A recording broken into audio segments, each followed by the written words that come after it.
She never expected a single quiet evening to change the entire rhythm of her home, yet that was exactly what happened the night everything shifted. It began with a sound, soft, hesitant, and far too fragile for a house usually filled with ordinary chatter. As she, Maribel, stood by the kitchen counter drying the last plate of the evening, she felt something in the air tighten, as if the walls themselves were waiting for someone to gather enough courage to speak. Her husband, Rafik, was sitting in the lounge reviewing some paperwork from work, his brow pulled in his usual thoughtful concentration. It was routine, predictable, comforting. But the boy sitting across from him did not share that same calm. Maribel noticed it first in the way young Adil sat on the edge of the sofa. His hands were clasped, his shoulders a little lifted, his eyes fixed on the floor. There was no romantic tone, no dramatic gesture, nothing inappropriate, just an unmistakable weight in his posture. A family kind of heaviness, the kind that hinted something inside him had grown too large to keep carrying alone. She had watched him grow through the years, always polite, always trying to make others comfortable, even when he himself seemed unsure of his place in the world. But tonight, something in him looked different. Not broken, just tired from holding something in for too long. "Tea is ready," she said softly, hoping warmth might ease whatever burden he carried. He offered a small nod but didn't reach for the cup. Maribel exchanged a brief, knowing glance with her husband, one rooted in the quiet language that married couples develop after years of facing life side by side. No romance here, just a natural, familiar connection built on responsibility, loyalty, and shared history. Rafik folded his documents. "Adil, everything all right? You look like you want to say something." The boy swallowed hard. Maribel's heart twinged with the instinctive protectiveness women often feel toward the younger ones in their families. She sat on the chair nearest him, not too close, not too far, just enough to let him know he wasn't alone. "You can speak freely here," she said gently. "Whatever it is, we're listening." For a moment, Adil's breath caught, not dramatically, not in any inappropriate way, just the natural pause of someone trying to gather courage. His voice trembled slightly when he finally said, "I didn't know who else to tell." The room quieted. Even the ticking clock seemed to grow softer. Maribel leaned forward, hands loosely folded in her lap. "Take your time." He nodded. "I've been struggling at school, not with grades, but with everything else. Expectations, pressure, feeling like I'm always behind." Rafik's expression shifted, the firmness in his features melting into gentle concern. "Why didn't you tell us sooner?" Adil shrugged, voice cracking only from nerves, nothing more. "I thought maybe it was just me." That maybe I wasn't trying hard enough, or that it was silly to say anything. Maribel felt her chest tighten, not out of tension toward him, but out of empathy. She remembered what it felt like to be young and overwhelmed by the world's noise. She reached for her cup of tea, letting the warmth ground her before she spoke. "It's not silly," she said softly. "It's brave to speak up, truly brave." He blinked as if her words carried more comfort than he expected. She could sense there was more he wanted to say, something deeper beneath the surface, but she knew better than to push. Sometimes the first step was simply letting someone admit they were struggling at all. The house seemed to settle then, the earlier tension shifting into something quieter, more reflective. Maribel glanced at the clock, realizing how quickly the evening had slipped into something far more meaningful. And as Adil took a slow breath, as if preparing for the next part of whatever truth he had been holding inside, she felt the moment tightening again, not uncomfortably, but with anticipation. If you are enjoying this story so far, please like the video and subscribe for more heartfelt tales. Adil looked up then, eyes uncertain but determined, as if he was about to reveal the part of his burden he had been most afraid to voice. Maribel waited, steady and patient, knowing the next words would change more than just the mood of the evening. Adil's voice came out thin at first, like someone learning to trust their own sound. Maribel kept her posture calm, offering him the steady presence he clearly needed. Nothing too close, nothing too intense, simply the respectful distance an aunt keeps while still being caring. He rubbed his palms together slowly. There's been a lot going on at school, not just pressure, things I didn't know how to handle. Maribel nodded gently. Go on, we're here. Rafik leaned back slightly in his chair, giving the boy space, his expression firm but patient. There was no frustration, no disappointment, only a quiet readiness to listen. It amazed Maribel sometimes how her husband carried peace into conversations without even trying. Adil exhaled shakily. Some of my classmates make fun of me, not in a physical way, just words, comments, small things, but it keeps adding up. Maribel felt her heart soften. Words could hurt in ways bruises never showed, and young people often hid that pain because they believed they were supposed to be stronger. Have you told your teachers? Rafik asked carefully. I tried once, Adil whispered, but I felt like I wasn't taken seriously, maybe because they think I'm quiet. There it was, the confession soaked in years of feeling unheard. Maribel reached for her tea, grounding herself again in its familiar warmth. Being quiet doesn't make your feelings less important, she said, her tone calm yet sincere. He gave a tiny nod, as though he needed time to let those words settle into his chest. She remembered how, when she herself was younger, she had often been the quiet one in a crowded group. She knew the loneliness that came with it. Not the dramatic, heart-pulling kind, just the ordinary ache of trying to find your place. Adil shifted, pulling his legs closer, expression small. The thing is, I didn't want to trouble anyone. I thought it was something I should handle. Maribel exchanged glances with Rafik again. This time their shared look wasn't heavy. It was reassuring. A silent agreement that they would guide him through this as a family. Rafik leaned forward. You're never trouble. You're family. You come to us so we can help lighten what you're carrying. Maribel watched the words land. Not dramatically, but slowly, as though easing the tension around his shoulders bit by bit. After a moment, she asked, Has something happened recently that made you speak up today? He hesitated, chewing on his lower lip. Yes. Yesterday. In class. Someone said something that made me realize I couldn't keep pretending everything was fine. Maribel kept her tone steady. What did they say? Adil's eyes lowered. They told me I'd never be good enough for anything big. That I'd always be the quiet kid who doesn't fit anywhere. A shallow ache pricked Maribel's chest. Not from any soft emotional closeness, just the natural hurt any adult feels when a younger family member shares something so discouraging. That must have been hard to hear, she said gently. He nodded without looking up. It stayed in my head all night. I kept thinking about it. And today, when I came here for dinner, I didn't want to hide it anymore. Maribel felt a quiet gratitude inside her, not because he chose her specifically, but because he chose someone, because he trusted his family enough to speak it all. Well, she said softly, you did the right thing by telling us. Rafik added, we're going to talk through this properly. You won't face it alone. Adil's shoulders eased, just a little. His breathing steadied. Silence followed. Not heavy, not awkward, just thoughtful.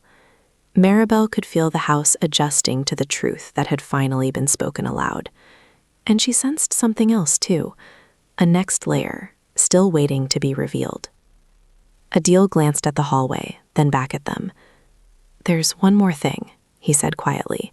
Something I haven't told anyone, not even my parents.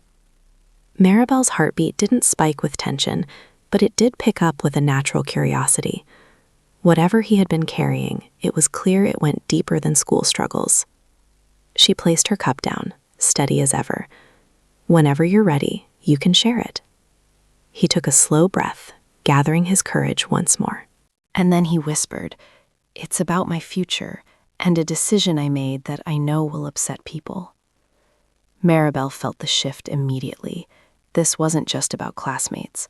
It was something bigger, something that would ripple through the family. Adil's words hovered in the air, delicate but weighted, as though even he didn't quite know how to place them. Maribel folded her hands in her lap, careful to remain calm and open, giving him the kind of space young people often needed when trying to speak honestly. Rafiq's posture stayed steady as well, his expression gentle but attentive. It reassured Maribel to see how naturally he offered quiet support. Nothing dramatic, nothing intense, just the steady presence of an uncle who cared.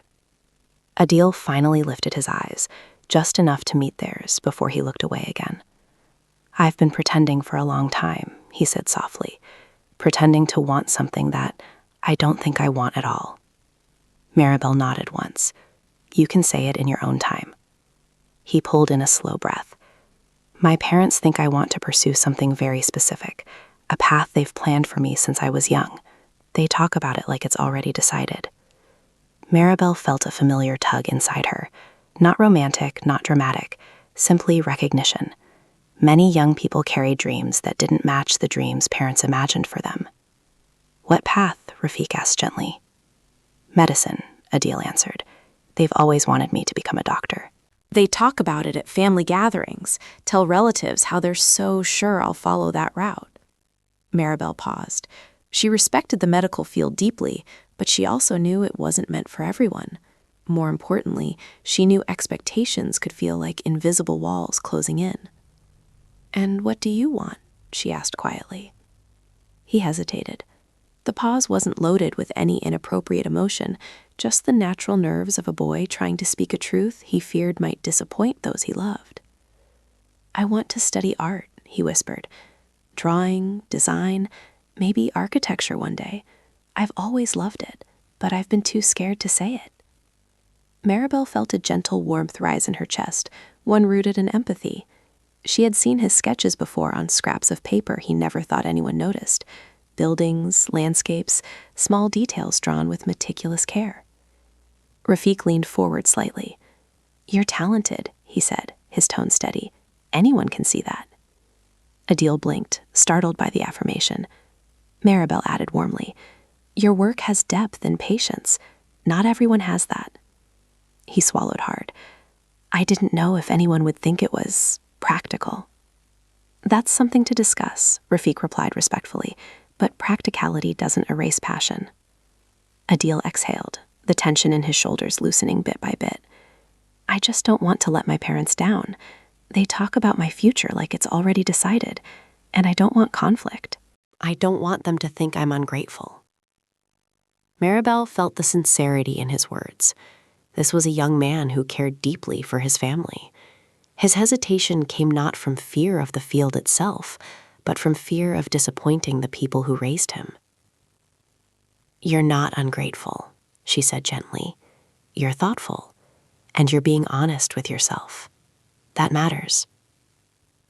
He looked at her, not with longing or closeness, just with relief, the kind a child feels when an adult finally understands. "I didn't know how to tell them," he admitted. "I thought maybe keeping it inside was easier." She shook her head softly. "Silence only grows heavier with time." Adil lowered his gaze again. "Today at school, one of the students who teases me saw me sketching. They said something that stuck with me. They said, 'Why are you wasting your time? No one will support something useless like this.'" Maribel felt a quiet ache for him, nothing dramatic, simply the natural empathy of an adult hearing a young person describe discouragement. "That wasn't fair," she said, "and it wasn't true." He nodded faintly. "I know, but it pushed me to think about everything I've been avoiding, and it made me realize I can't keep living like I'm trapped." Rafiq lifted his hand, resting it gently on the arm of the sofa. "Then let's talk about how to help you." Adil drew in a breath, "But I'm scared of their reaction." Maribel offered him a calm, reassuring look. "You won't face it alone." He hesitated again. Then he whispered, "There's something else I need to tell you both, something connected to all of this." Maribel felt the air shift again, not with tension, but with anticipation, as though another truth was waiting to come to light. "What is it?" she asked gently. Adil's voice came out small.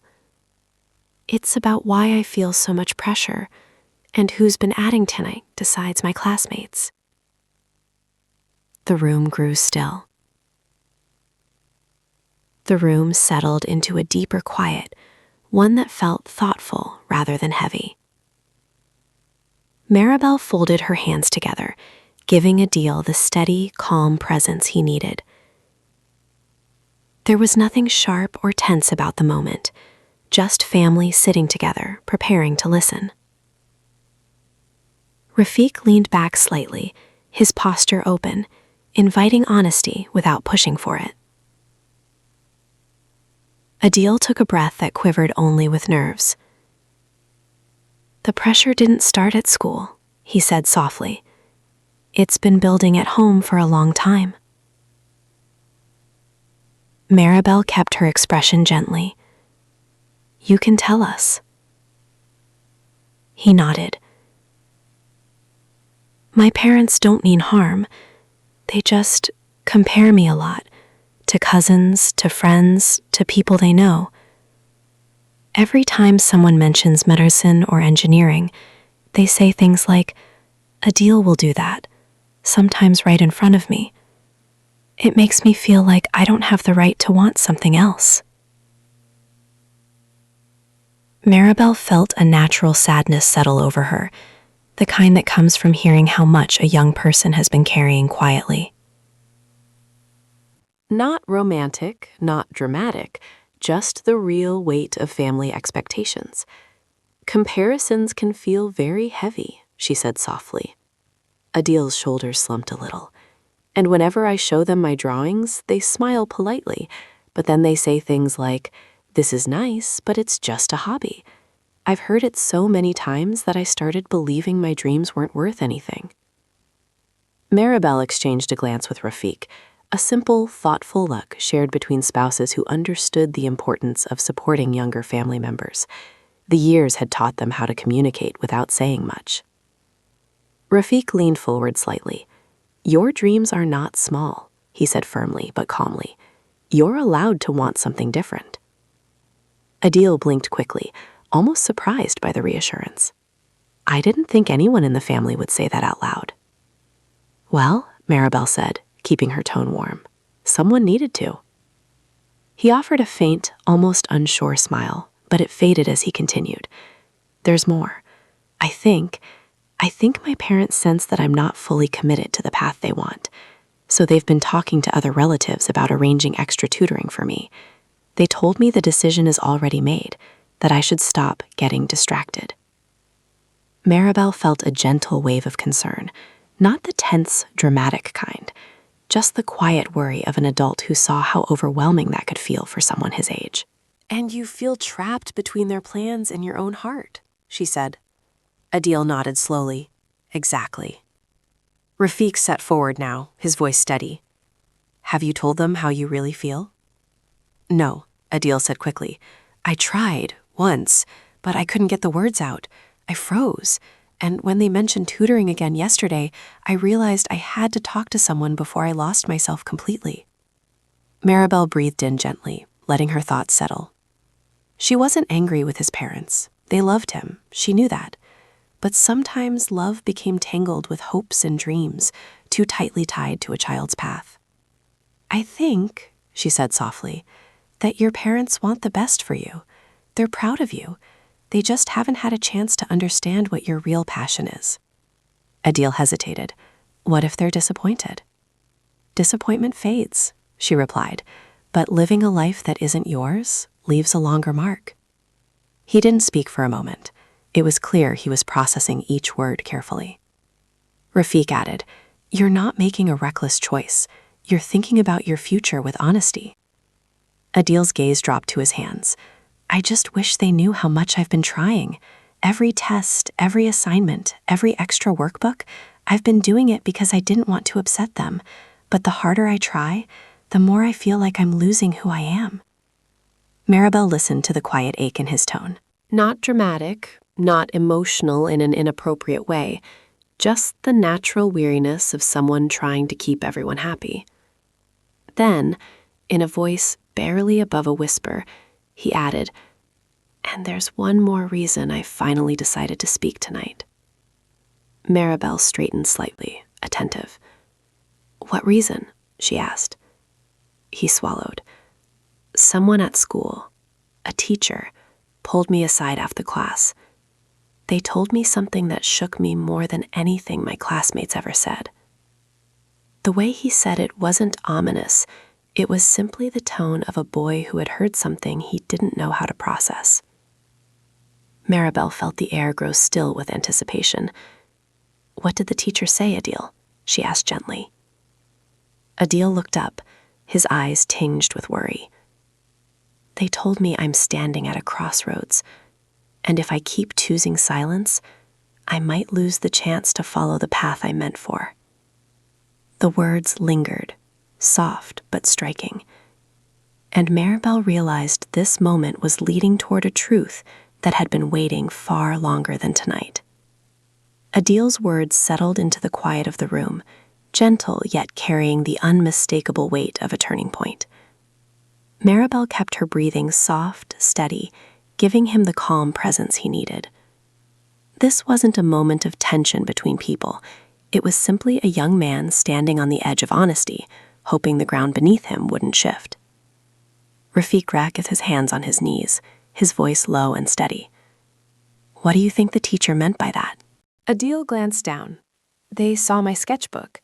I didn't mean for anyone to see it, but when some classmates laughed, the teacher stayed back after everyone left.